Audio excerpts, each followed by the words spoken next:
Come. Our new discoveries are to be found this way.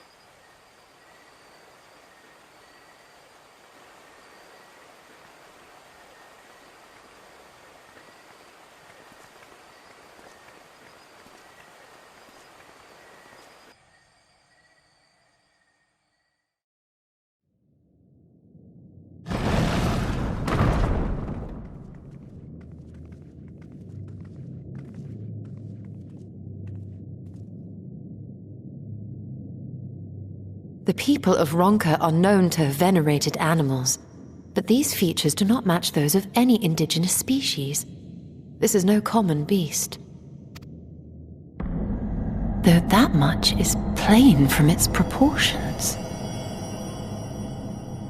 Lifelike, is it not? One could almost imagine it breathed.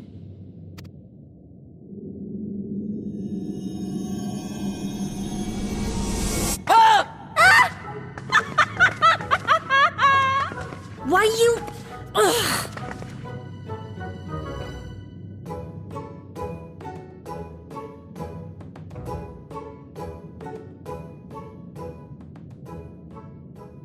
This owl, by contrast, seems no different from the others we've seen.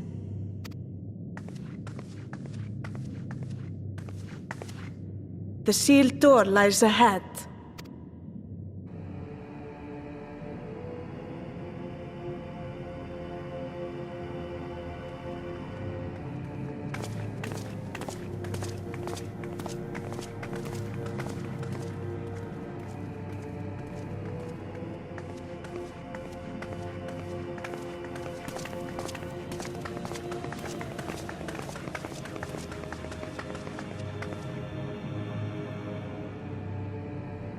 As you see, one statue is missing. I expect we are meant to replace it as before.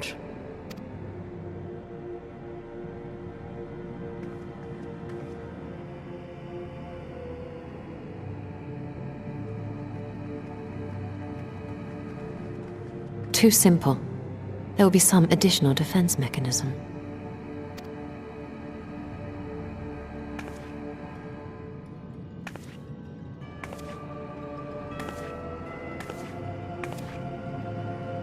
Just a moment. There are words carved into the stone.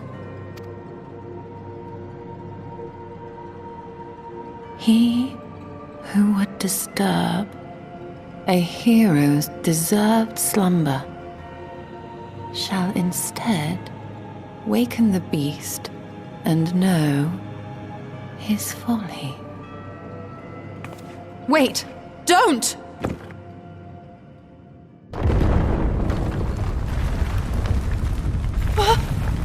What?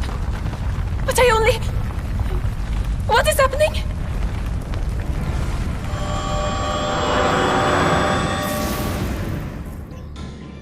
Oh no, oh no, oh no, oh no, it lives!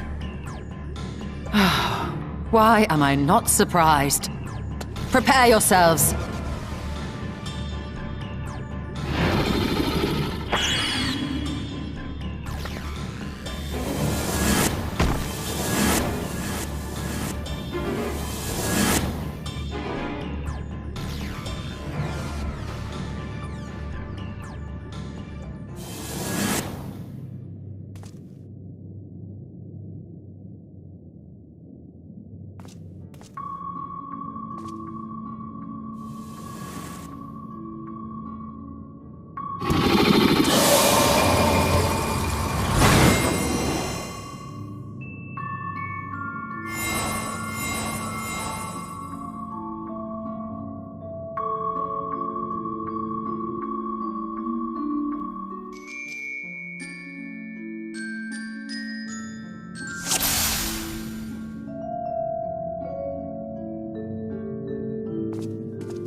'Twould seem the magics have returned us.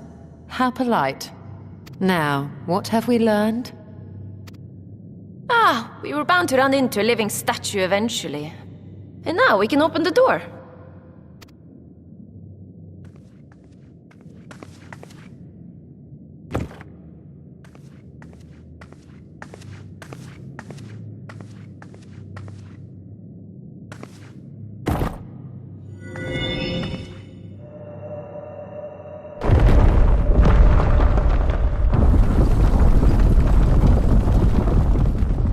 He who would disturb a hero's deserved slumber.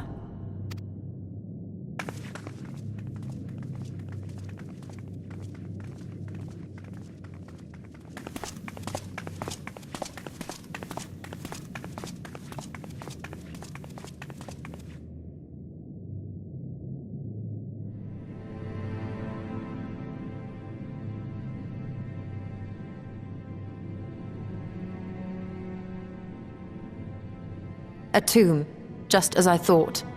Befitting a hero.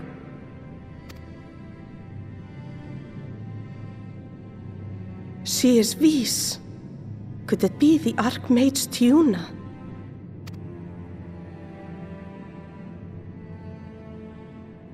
A legendary hero of Ronka, as you surmised.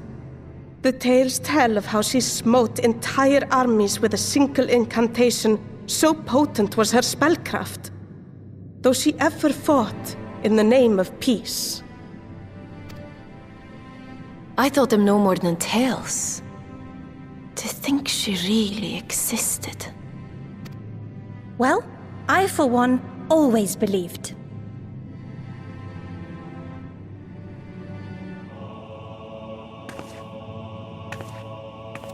I wonder. By the light of fallen stars, great power awakens. Tiuna was not only a master of spellcraft. It is said she could see truths long lost and hear the voices of men's hearts.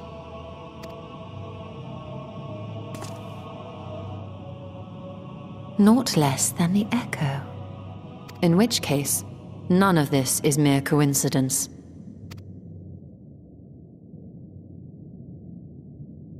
A shower of stars setting the sky aflame. And in both this world and the Source, we find individuals within whom a mysterious power awakened at the sight. We can never unpick the why of it. Now, however, I believe we might. Does the scene depicted here not resemble the one we saw when we first ventured into the Katana Ravel? Moreover, does it not recall that which Emmett Selk invited us to witness in Amarot?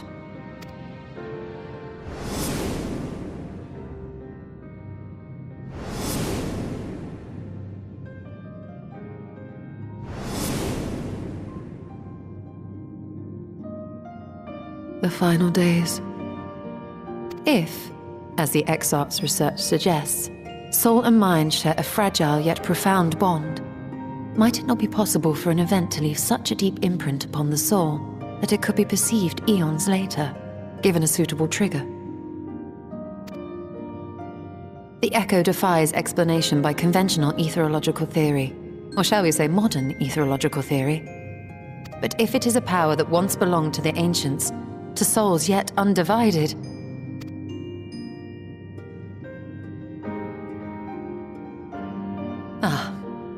it would seem I have entered the realm of pure speculation, and I call myself a scholar. I shall refrain from making any further wild claims until such time as I have evidence.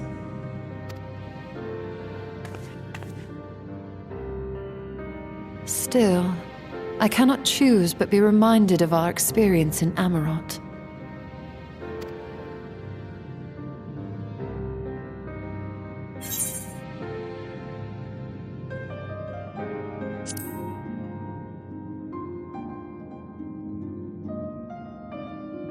Remember us.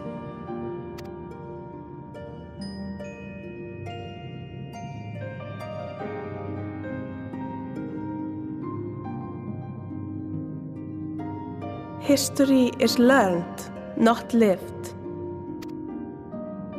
We have always protected the tales of Ronka, just as we have protected this place.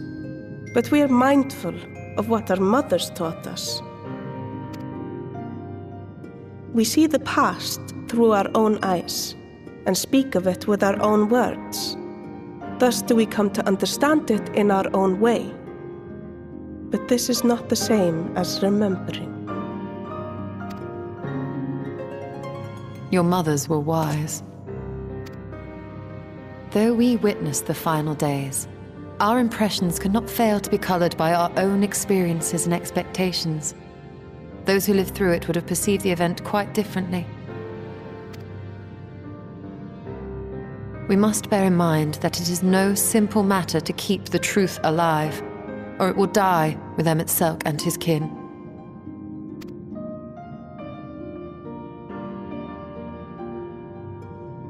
But we have disturbed you not long enough. Fana will serve similarly well as a venue for our contemplations.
If you were hoping to vent your frustrations on our Issa friend here, I can only apologize. Few as they are now, it took us no time at all to track it down. That suits our purpose perfectly. Now we need only wait for Ardbert to arrive. Weren't you two meant to be attending to the empty? We were, and are, but we can hardly ignore the rest of the world, so we thought we might see how things were coming along. From what we can gather, the answer is strangely. Right now, we think we can do more good here. It is heartening to have all present. Indeed. We will be glad of the additional hands should matters escalate. Our quarry has come.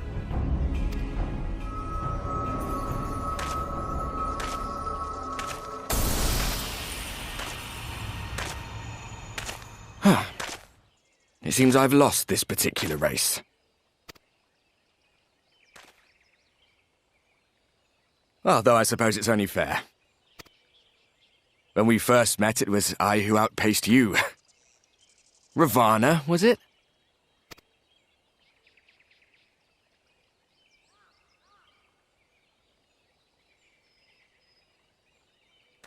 But where are my manners? I wouldn't be here were it not for you, and I have yet to say a word of thanks.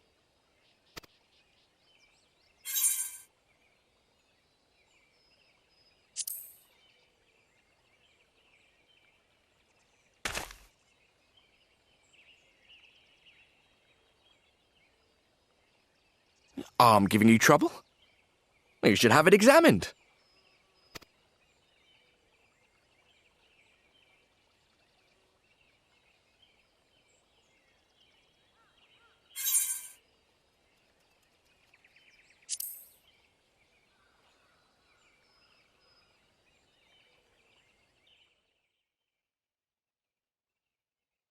Very well. Let us forego this pretense.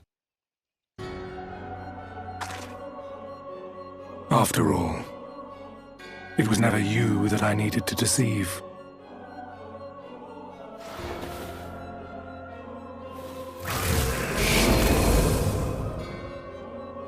Yes, it is I, Elizabeth. Through your time in Emet-Selk's imitation of our home, I dare say you have gained a better understanding of my role since last we met. Not that it matters.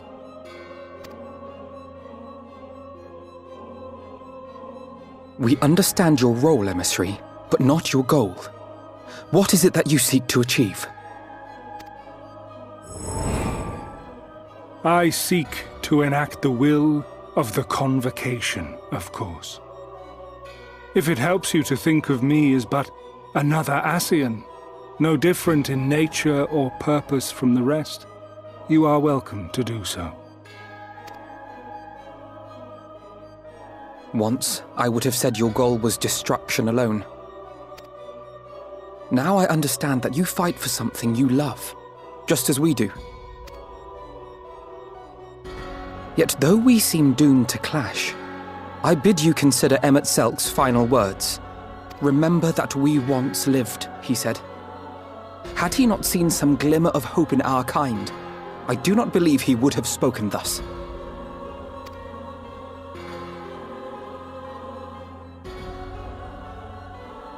None better understood your plight than he. His words must surely be worthy of your consideration.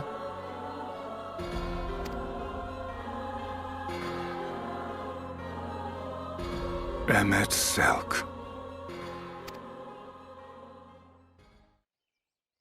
How very unlike you to err so gravely. That one should stray at the end of so onerous a path is understandable, but I had thought you above such weakness. Mayhap you thought the same. Would that I had been present to offer correction. But I shall do so now, as is my duty, and return all to its proper course. As for you, look at yourselves. Look at your history. Look back 100 short years to how your greatest warriors were undone. And now, at but a word from me, you raise your hands in answer like the puppets you are. Naught has changed. You fail, and you fail, and you learn nothing. Allow that which is most important to slip through your fumbling fingers like so many grains of sand, again and again and again, and you would remember us. You do forget yourselves.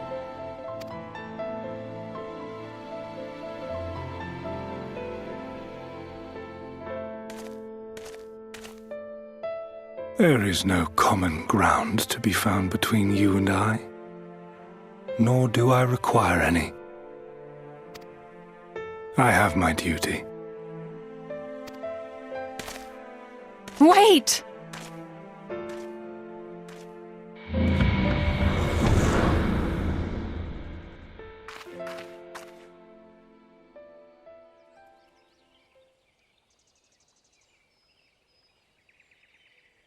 Well, we have confirmed the identity of our foe at least, and 'tis safe to say his objective is the rejoining.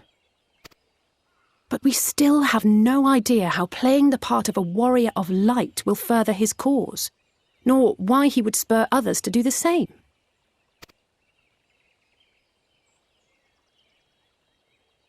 Another visit to the Tempest may shed some light upon these mysteries. Whether we are to exchange words or blows with Elidibus at our next meeting, the fact remains, we know too little. Ere our paths cross again, I would learn more of the world that once was, and of Elidibus himself. In this, we would be best served going directly to his home, much as Emmett Selk came to ours. Though I see the wisdom in thy suggestion, the Amarot we visited is but a phantom born of Emmett Selk's memory. I fear it will teach us little that we do not already know. I quite agree. Yet the ruins of the actual city remain unexplored. Given the vastness of the Tempest, I should not be surprised were there more such structures like to those in which the Ondo reside.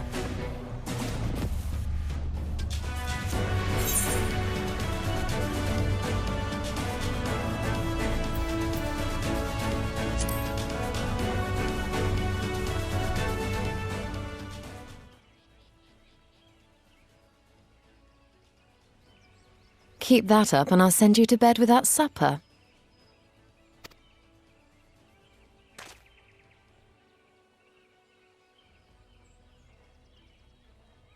Assuming we are all in agreement, then I suggest we first pay a visit to the Ondo.